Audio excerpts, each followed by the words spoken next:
I stared at my phone, reading the message again, each word burning deeper into my heart. The hospital room was quiet, except for the soft beeping of monitors and my ragged breathing. I was in labor, alone, while my entire family celebrated my sister's third wedding. Sorry, honey, but Sarah's special day is more important. You've had 8 months to prepare for this. She only had 3 months to plan her wedding. I'm sure the nurses will take good care of you. Love, Mom. My hands trembled as I set the phone down. The contractions were getting stronger, but the pain in my chest hurt more. This wasn't the first time Sarah had taken precedence, but it would definitely be the last. I should have seen this coming. Sarah had always been the golden child, the one who could do no wrong, even when she was clearly wrong. Her first marriage lasted 6 months before she cheated with her tennis instructor. The second one barely made it a year before she decided her husband wasn't ambitious enough. Now, here she was on wedding number 3, and somehow, I was still the one being treated like my life didn't matter. Ms. Anderson. A nurse poked her head in, her kind eyes taking in my tear-stained face. Your contractions are getting closer. Is there anyone we can call for you? I shook my head, wiping my eyes. No, there's no one. They're all at a wedding. The nurse's face softened with understanding, and something else. Pity, maybe. I'll stay with you, honey. You don't have to do this alone. But I was alone. I had always been alone, even when surrounded by family. The difference was, now I knew it for certain. My mind drifted back to 3 months ago, when Sarah announced her engagement to Bradley, some rich guy she'd met at a charity gala. She burst into our weekly family dinner, waving her hand with yet another enormous diamond ring. We're getting married, she'd squealed. Our parents jumped up to embrace her, completely forgetting that I had just been telling them about my complicated pregnancy. But Sarah, I'd said carefully, you know I'm due around that time. The doctor said it could be dangerous, that I might need an emergency C-section. She waved her hand dismissively. Oh please, Emma. Babies are born every day. This is my wedding we're talking about. Besides, it's not like you're doing anything special. You're just having a baby. I'm starting a new life. I'd looked to our parents for support, but Mom was already on her phone, calling relatives, and Dad was opening champagne. No one seemed to care that I was sitting there, 7 months pregnant, with tears in my eyes. That night, I'd gone home and looked at my bank accounts. Years of being the responsible one had left me financially stable. I'd been paying our parents' mortgage since Dad's early retirement. My name was on most of their utilities. I'd even been covering Sarah's car payments because she needed to maintain her image in her social circle. Another contraction hit, stronger this time. I gripped the hospital bed rails, breathing through the pain. The nurse checked my progress and announced I was almost fully dilated. My baby was coming, and my family was probably watching Sarah walk down the aisle for the third time. You're doing great, the nurse encouraged, holding my hand. Just breathe. I did breathe, and with each breath, my resolve strengthened. I thought about all the times I put my family first. The college fund I gave up so Sarah could go to her dream school in Europe. The promotion I turned down because it would mean moving away from home, and family needs to stick together. The countless times I covered their bills, solved their problems, been their safety net. The next few hours were a blur of pain, pushing, and finally, the most beautiful sound I'd ever heard, my daughter's first cry. As they placed her in my arms, tiny and perfect, I felt something shift inside me. This was my family now, this perfect little being who needed me more than anyone ever had. Hello, Lily, I whispered, touching her soft cheek. I promise you'll never know what it feels like to be second best. My phone buzzed again. A photo from the wedding. Sarah in her designer dress, our parents beaming beside her, champagne glasses raised. The caption read, "Perfect day with our perfect daughter." Nothing could make this day more special. I looked at my sleeping daughter, then at my phone. With trembling fingers, I opened my banking app. It was time they learned what special really meant. First, I canceled the automatic payments for their mortgage. Then the utilities. Sarah's car payment? Deleted. The credit cards I co-signed? Frozen. One by one, I dismantled the financial web that had kept them comfortable for so long. The nurse returned with paperwork, concerned about my elevated heart rate. Are you okay, Ms. Anderson? I nodded, feeling calmer than I had in years. I'm perfect. Just taking care of some long overdue business. That night, as Lily slept peacefully in her hospital bassinet, the messages started flooding in. First, from the wedding venue, apparently my parents' credit card had been declined for the final payment. Then from Sarah, her car payment hadn't gone through. Finally from Mom. Something's wrong with all our accounts. Call us immediately. I didn't respond. Instead, I wrote an email to my lawyer, instructing him to send formal notices to all of them. No more access to my accounts. No more financial support. No more safety net. The next morning, as I was preparing to take Lily home, Dad called. His voice was tight with panic. Emma, what's going on? The bank says we're 3 months behind on the mortgage, but that's impossible. You always handle that. Not anymore, I said quietly.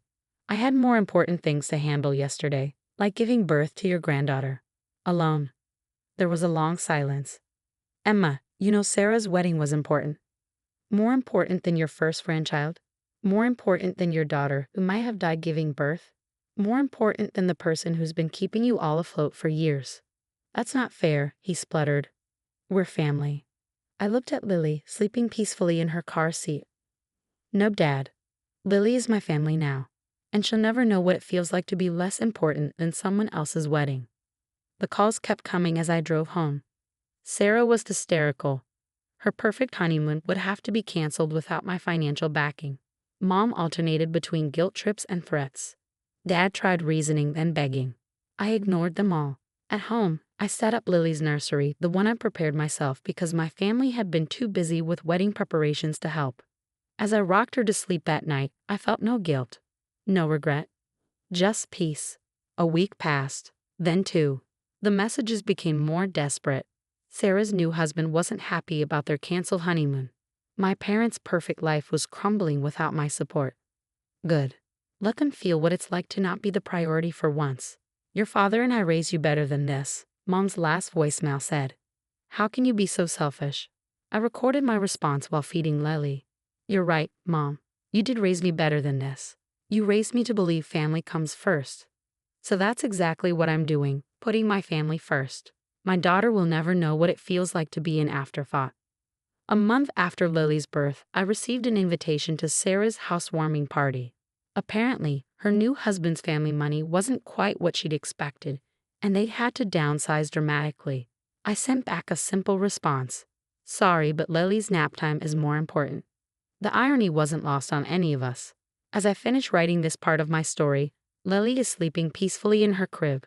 My phone shows dozens of missed calls from family members, all probably wanting to know when I'll stop this nonsense and return to being their personal bank.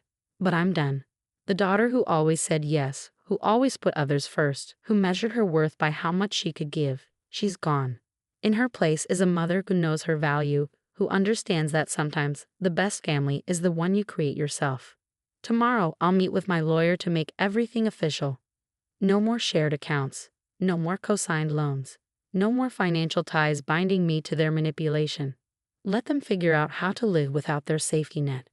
Because Lily deserves better than a mother who teaches her that love comes with conditions, that family means sacrifice without reciprocation, that her worth is measured by how useful she is to others. As I close my laptop, I hear Lily stirring. Time for her midnight feeding, and as I lift her into my arms, I smile, knowing that every decision I've made since that day in the hospital has been the right one. Because some days are more important than others. And the day I chose my daughter over their manipulation was the most important day of all. 3 months after Lily's birth, the consequences of my decision were becoming clear. My once pristine front yard now regularly hosted unannounced family visitors, each trying different tactics to regain their financial lifeline. It was a crisp autumn morning when Sarah showed up, her designer clothes noticeably less flashy than before. I watched through the security camera as she paced on my porch, repeatedly pressing the doorbell. Emma, please. Her voice cracked.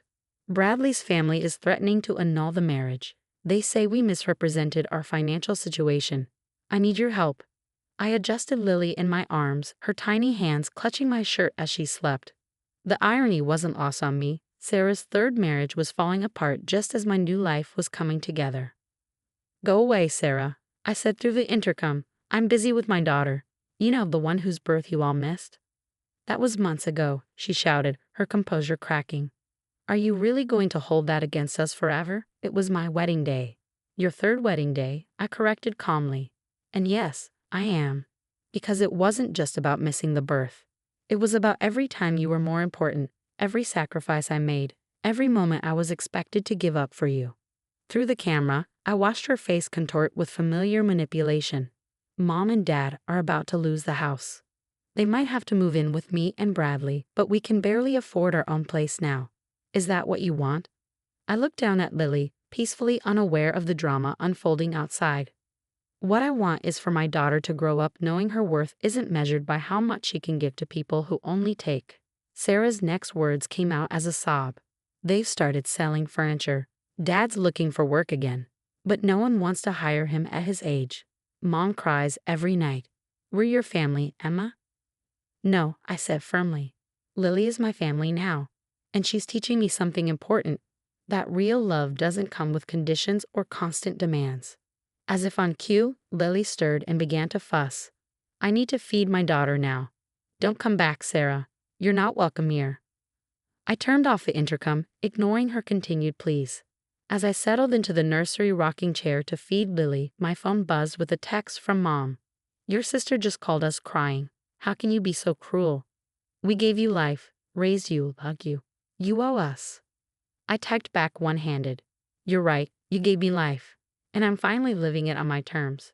As for loving me, love doesn't keep score or demand payment. The next day, Dad showed up.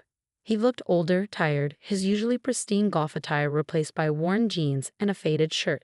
He carried a photo album under his arm. Against my better judgment, I opened the door, Lily secured in her baby carrier against my chest. You're looking well, he said awkwardly, eyes fixed on Lily. She's beautiful. She is, I agreed. What do you want, Dad? He held up the photo album. I thought maybe we could look at some old pictures, remember better times, when we were a real family. You mean when I was the family ATM? His face reddened. That's not fair. We're struggling, Emma, really struggling. Your mother had to cancel her country club membership. Sarah's marriage is falling apart. We might lose everything. I adjusted Lily's carrier, her warm weight against my chest, giving me strength. You already lost everything, Dad. The day you chose Sarah's third wedding over your first grandchild's birth, he lost me. And Lily, were they everything you should have valued? He tried to step inside, but I blocked the doorway. Please, he whispered, just look at the photos. Remember how good we were together. Were we? I asked softly, or was I just too afraid to say no, too conditioned to believe that family meant sacrificing everything, even myself? Lily began to stir, making small snuffling noises that indicated she'd be hungry soon. Dad looked at her with longing. Could I hold her? Just once? No, I said firmly. You lost that privilege when you chose a party over her birth. When you valued Sarah's third attempt at marriage over your first grandchild's life. His face crumpled. We made a mistake. A terrible mistake. But shouldn't family forgive? I have forgiven, I replied. That's why I'm not angry anymore. But forgiveness doesn't mean letting people hurt you again. It means being wise enough to love yourself more than their approval. I closed the door on his protests, just as Lily began to cry in earnest. As I soothed her, I caught a glimpse of myself in the hallway mirror, straight-backed, clear-eyed, strong. The woman who had always said yes was gone, replaced by a mother who knew how to say no. That evening, I received an email from Sarah's lawyer. She was getting divorced again. Bradley's family had discovered the extent of her financial deception. She wanted to know if I would help with her legal fees. I deleted the email without responding. Looking at Lily's peaceful face as she slept in her crib, I knew I had made the right choice. My daughter would grow up knowing that love doesn't come with a price tag, that family means more than financial obligations, and that sometimes the bravest thing you can do is walk away from people who only see your value in what you can give them. The old photos Dad brought remained on my porch until the rain ruined them. Somehow, it felt fitting, the past washing away, making room for a future I was building on my own terms. A future where my daughter would never have to question her worth or measure her love in dollar signs. 6 months after Lily's birth, I received an unexpected visit that would test my resolve in ways I hadn't anticipated.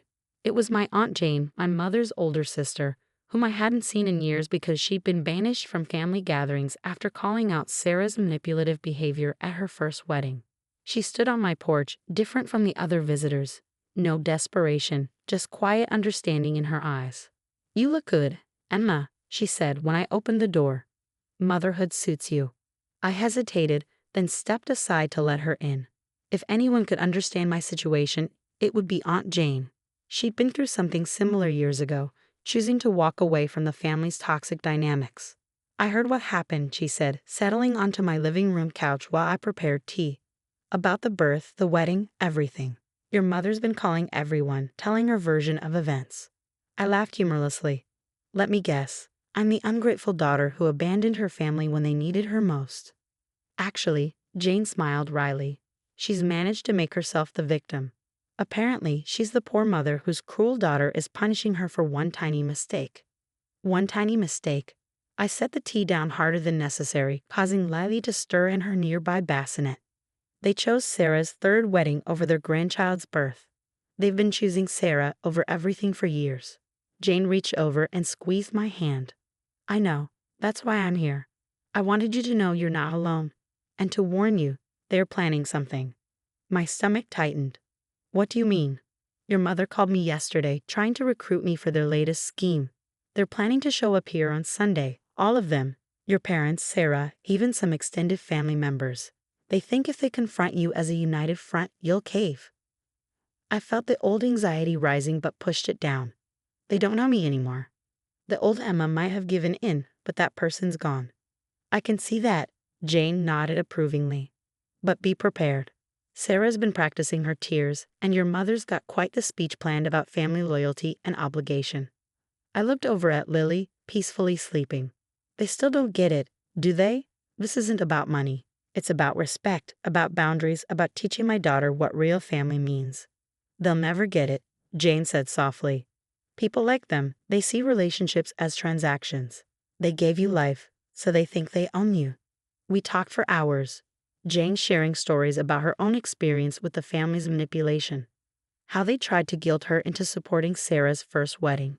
How she'd refused and been labeled the family traitor. "Best decision I ever made," she said as she prepared to leave. "It was hard at first, but freedom from toxic people is worth every difficult moment." Sunday came sooner than I expected. True to Jane's warning, they arrived in force. 3 cars pulling up to my house, disgorging my parents, Sarah, 2 aunts, and an uncle. They formed a tight group on my front lawn, clearly ready for their intervention. I watched through the security camera, Lily secured in her carrier against my chest. My phone started buzzing with their messages. "Emma, we're all here to talk. Open the door. Don't be childish. We need to resolve this as a family. Your behavior is affecting everyone. Think about what you're doing." I took a deep breath and pressed the intercom button. "I know why you're here. The answer is no." "Emma," Mom's voice cracked with practiced emotion. "Please, we're your family. We've all come together because we love you." "No," I replied calmly. "You're here because your comfortable lives are falling apart without my money. There's a difference." Sarah stepped forward, tears already flowing. "My marriage is over because of you. Bradley's family thinks I'm a fraud." "You were a fraud, Sarah, and your marriage is over because you lied, just like you've been lying your whole life." Dad tried next. "Princess, we've lost everything. The bank is foreclosing on the house. Your mother had to get a job at the grocery store. Is this what you wanted?" I adjusted Lily's carrier, drawing strength from her warm weight. What I wanted was a family who would be there when I needed them most. What I wanted was to matter as much as Sarah's third wedding. What I wanted was to not be treated like an ATM with obligations. "We can change," Mom cried. "We'll do better. We'll be there for you and Lily." "No," I said firmly. "You'll pretend to change until you have access to my money again. Then it'll be back to the same patterns. But here's the thing. I'm not doing this to punish you anymore. I'm doing this to protect my daughter." The group shifted uncomfortably as I continued. "Lily will never know what it feels like to be second best. She'll never learn that love comes with conditions or that family means sacrificing her own well-being.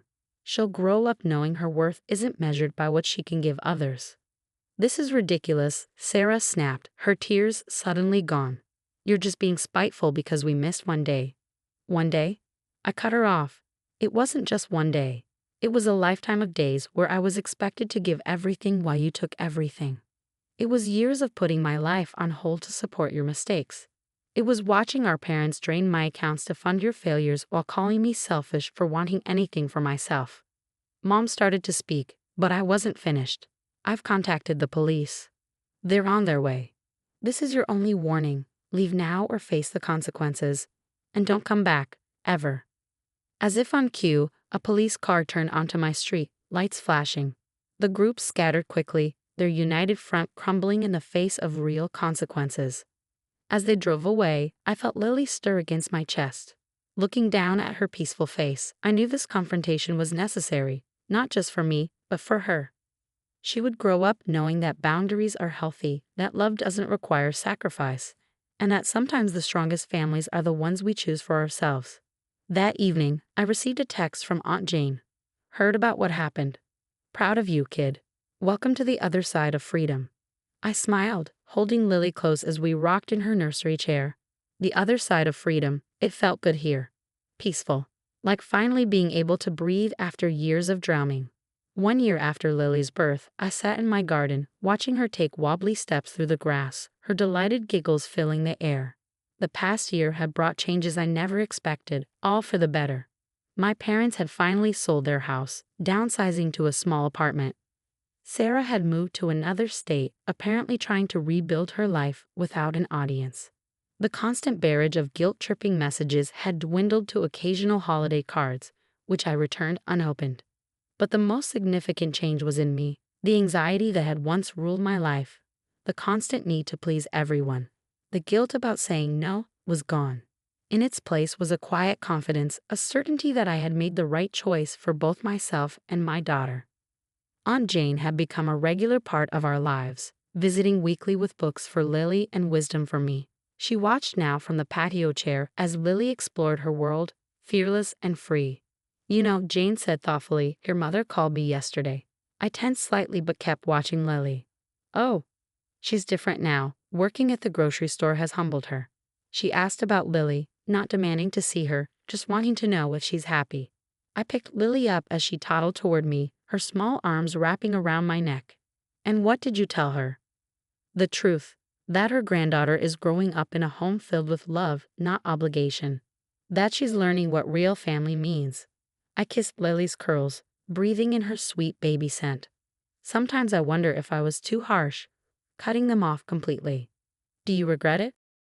Looking at my daughter's bright, confident smile, I shook my head. No, this is the childhood I wanted but never had. No manipulation, no constant pressure to prove her worth through sacrifice. Jane nodded approvingly. That's how you know you made the right choice. Real healing isn't about forgetting the past. It's about creating a better future. Later that evening, after putting Lily to bed, I found an email from Sarah. Unlike her previous messages full of demands and guilt, this one was different. Dear Emma, I've been in therapy for 6 months now. My therapist helped me understand what I did to you, how I took advantage of your kindness for years. I'm not asking for money or forgiveness. I just want you to know I finally understand and I'm sorry. Sarah. I closed the email without responding, but something had shifted. Not enough to rebuild bridges, but enough to let go of the last traces of anger. The following week, I received a small package from my parents. Inside was my old teddy bear from childhood, along with a note. We found this while moving. It belongs to Lily now.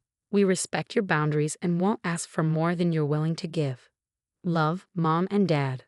I held the teddy bear, remembering the little girl I once was, who just wanted to be loved without conditions. Lily would have that life, the one I should have had. That night, I added a new page to Lily's baby book. Not just pictures and milestones, but a promise.